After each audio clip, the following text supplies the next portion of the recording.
2021 এই 20-21 অর্থ বছরে প্রবাসীরা রেমিটেন্স পাঠিয়েছে $24.77 বিলিয়ন, এবং এটি বাংলাদেশের ইতিহাসে সর্বোচ্চ রেমিটেন্স। এবং বাংলাদেশের অর্থনৈতিক এবং এই রেমিটেন্স কিন্তু বাংলাদেশে যারা পাঠাচ্ছে সারা পৃথিবীর মধ্যে এটি কিন্তু সেই অবস্থা।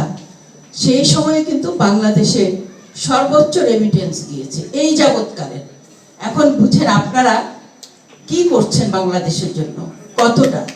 এবং এই যে বাংলাদেশে আমরা নিজস্ব অর্থায়নে পদ্মা সেতু করছি বা বড় বড় প্রকল্পগুলো হাতে নিচ্ছি, এর কিন্তু মূল শক্তিটা কিন্তু রেমিটেন্স যারা আপনারা পাঠাচ্ছেন। আপনারা এখানে কষ্ট করছেন, কষ্ট করে শ্রমে ঘামে যে পয়সা উপার্জন করছেন তা দেশের জন্য পাঠাচ্ছেন, দেশে পাঠাচ্ছেন।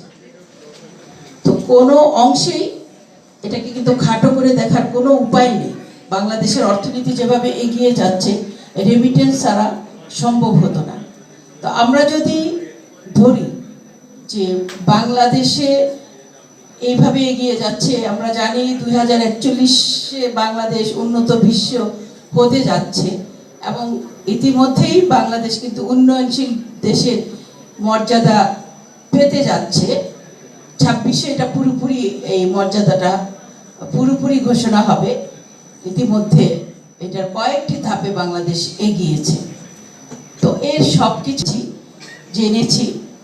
আমাদের আগের প্রজন্ম এই মুক্তিযুদ্ধে অংশ নিয়েছে, আমাদের পূর্বপুরুষরা, এবং আপনাদের অনেকেই মুক্তিযোদ্ধা। আমার বয়স হয়তো একটু কম ছিল, আমার মনে আছে যুদ্ধের কথা, কিন্তু মুক্তিযুদ্ধে যেতে পারিনি। কিন্তু আপনাদের অনেকেই এখানে হয়তো অনেকেই আছেন, অনেকে প্রবাসে আছেন যারা যুদ্ধে অংশ নিয়েছেন। সেই প্রবাসে থেকে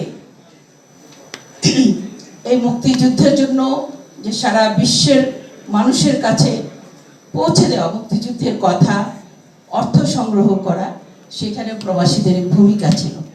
তো এই দেশের ইতিহাস, দেশের জন্মের সাথে এবং এখন পর্যন্ত আপনাদের অবদান। তারপরেও